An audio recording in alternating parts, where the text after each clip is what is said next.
एक पाठशाला जहाँ गुरुदेव शिक्षक बन के पढ़ाया करते थे।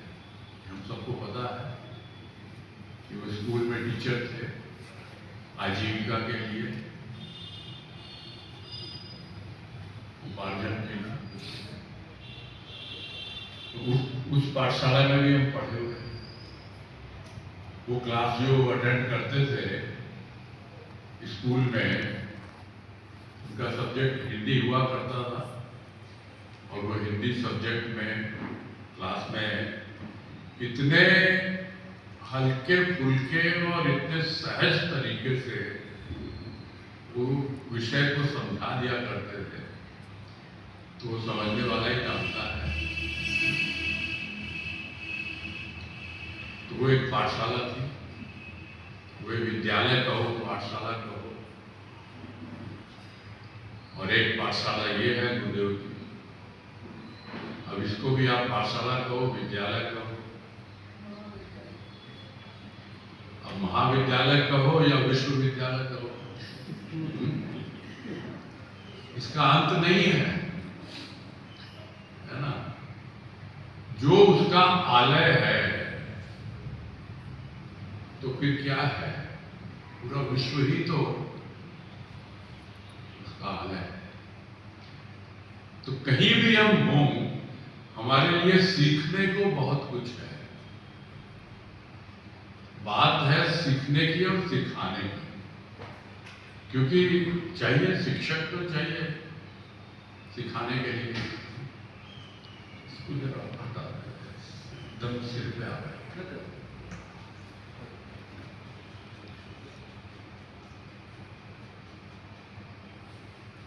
शिक्षक तो चाहिए ना, नहीं चाहिए।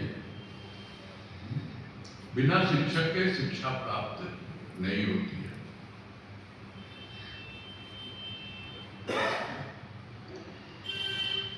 बहुत सालों पहले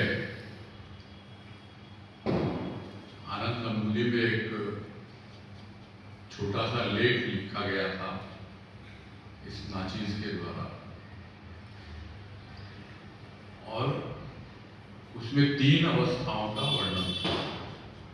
और जो देखा है बचपन से आज तक, या उस वक्त लिखा उस वक्त तक, कि किन किन अवस्थाओं में गुरुदेव रहे हैं। पहली अवस्था होती है शिक्षक, और शिक्षक को क्या चाहिए? शिक्षक को चाहिए विद्यार्थी। विद्यार्थी मतलब जो विद्या का अर्थ जानने का इच्छुक हो। तो जिस विद्यालय की बात हो रही थी अभी, विद्या अर्जित की, तो वो तो एक हम स्कूल में पढ़ते हैं, विद्यालय में पढ़ते हैं। किसके लिए? कौन सी विद्या अर्जित करने के लिए? वो तो उद्धव ने कहा, वो तो उदर पोषणी विद्या है। उदर पोषणी मतलब पेट भरने के लिए चाहिए।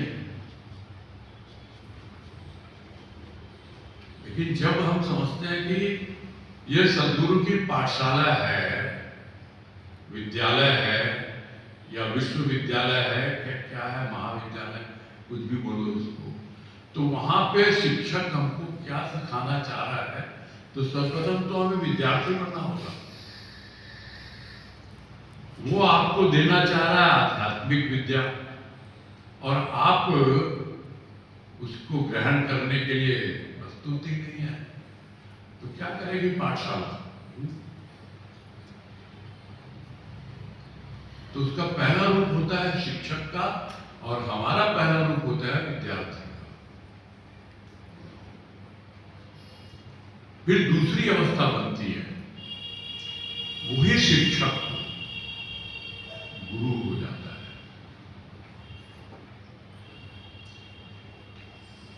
पुराने जमाने में गुरुकुल हुआ करते थे, तो वहां क्या होता था? सिर्फ उदर पोषणी विद्या नहीं सिखाई जाती थी। उस गुरु के स्थान पर गुरु सब तरह की विद्याएं उनको सिखाते थे। वो तो एक अलग अवस्था थी। जब जब वही शिक्षक गुरु हो जाता है, यानी जब जिन्हें हम कहते हैं, क्योंकि गुरुदेव को बहुत से लोग कहते हैं मास्टर जी, गुरु जी बोलने वाले भी आ गए। तो गुरु को अगर बोल रहे हो, उसको जो शिक्षकता करी उसको आप गुरु बोल रहे हो, तो स्वाभाविक है आपको भी अगली स्टेज तक जाना पड़ेगा, और वो है शिष्य। यानी आप जब तक उसका शिष्यत्व स्वीकार नहीं करते, तो पहले तो हम विद्यार्थी ही नहीं बने, तो उसको बोलने के लिए बोलेंगे ये तो गुरु जी है, हमारे मास्टर जी है। तो कोई फर्क लगता है लोगों को कि मास्टर जी और गुरु जी में कोई अंतर होता है? कोई अंतर नहीं होता,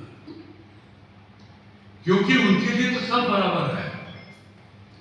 इसलिए जब हम जीने लगते हैं ना उसको कि नहीं नहीं मुझे विद्या अर्जित करनी है, लेकिन शिष्य का क्या विशेषता होती है? शिष्य का होता है समर्पण गुरु के प्रति। वो समझ गया कि ये बस यही एक है जो मुझे सब तरह की विद्या सिखा सकता है, किस तरह मुझे जीवन जीना है, स्थूल जीवन, सूक्ष्म का जीवन, और साथ ही साथ किस तरह मुझे और आगे बढ़ना है, ये सब कुछ सिखाने वाला वो कहाँ बैठा है?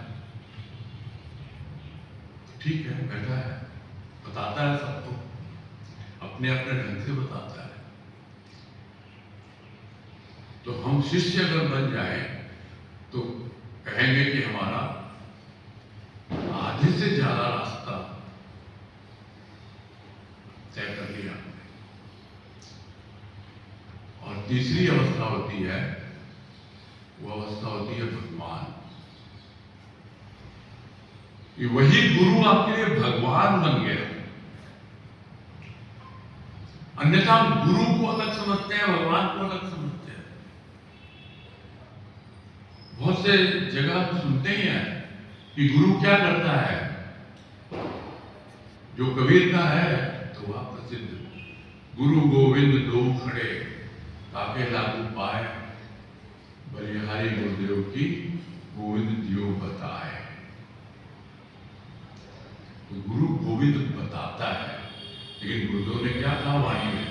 इसी वाणी में, इसी बात को एक वाणी में कहा है, नहीं जी गोविंद दियो बनाए। कभी गौर करते हैं गुरुदेव के भाव पर, वो क्या कहना चाहते हैं?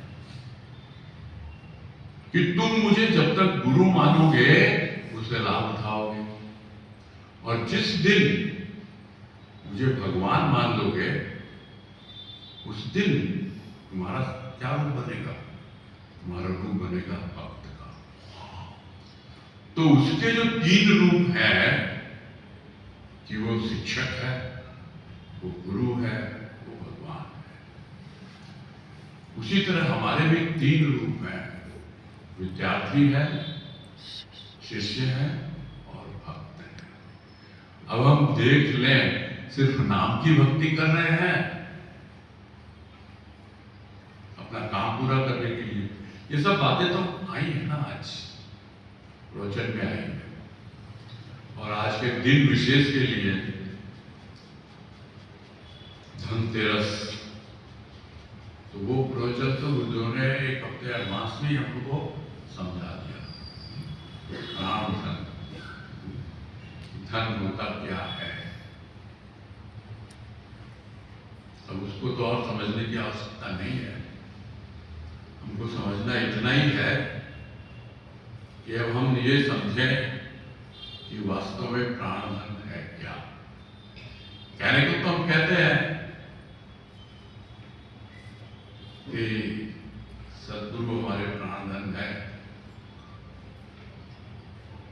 हमारे प्राणों का साथी है। एक लेख लिखा ना गुरुदेव ने, मेरे साथी, वो साथी मेरे प्राणों का साथी है।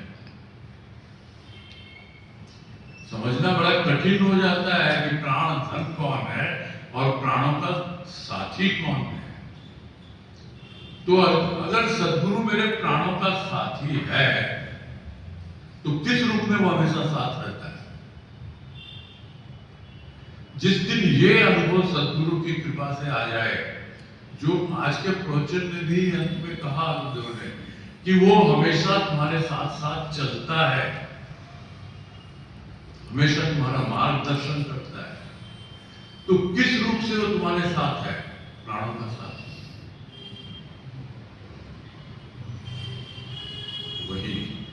वही आज भजन में गाया गया, वो है उसका भाव। उसका भाव हमेशा हमारे साथ है। अब हम किस अवस्था में अपने आप को समझते हैं,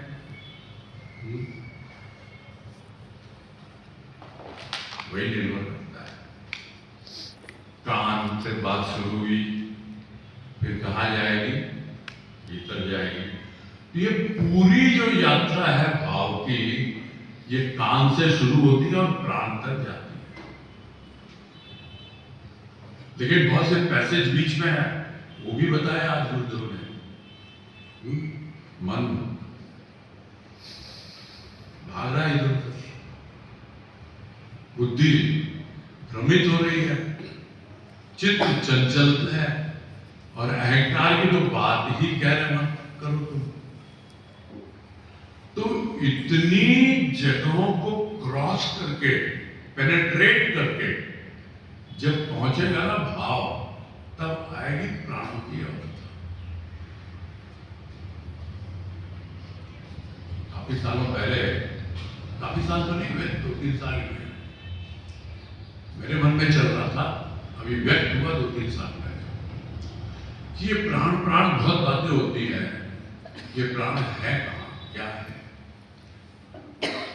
तो कुछ एक वाणी गुरुदेव की ऐसी होती है, बिल्कुल जिसे हम कहते हैं बेंचमार्क आज के भाषा में, यानी जब मर्जी हो आप उसको ले लो। तो जो वाणी है ना पंचम तल्ला वाली, पंचम तल्ला परमात्मा, चौथा तल्ला आत्मा, तीसरा तल्ला अहंकार, दूसरा तल्ला बुद्धि, पहला तल्ला मन, आंगन स्थूल, सड़क खेत। बहुत बार सुन चुके होंगे। बस ये पूरी जिंदगी यही है। हम कहाँ हैं? ग्राउंड फ्लोर पे है स्थूल का जीवन, तो वहां तो स्थूल का जीवन है, आंगन है वो, लेकिन ज्यादातर समय तो सड़क के खेलों में बीतता है, भीड़-भाड़ में। देखिए कब मन में पहुंचेंगे, कब बुद्धि में? कहाँ है हमारा भाव? उस भाव को समझना या थोड़ा सा भी आया तो वही है जागरूकता, जिसको गुरुदेव ने कहा चौकस रहें। आज प्रवचन में आया ना, हम चौकस रहें, जागरूक रहें, या आखिर भाव हमारा है कहाँ? नहीं तो फिर 1 मिनट लगता है।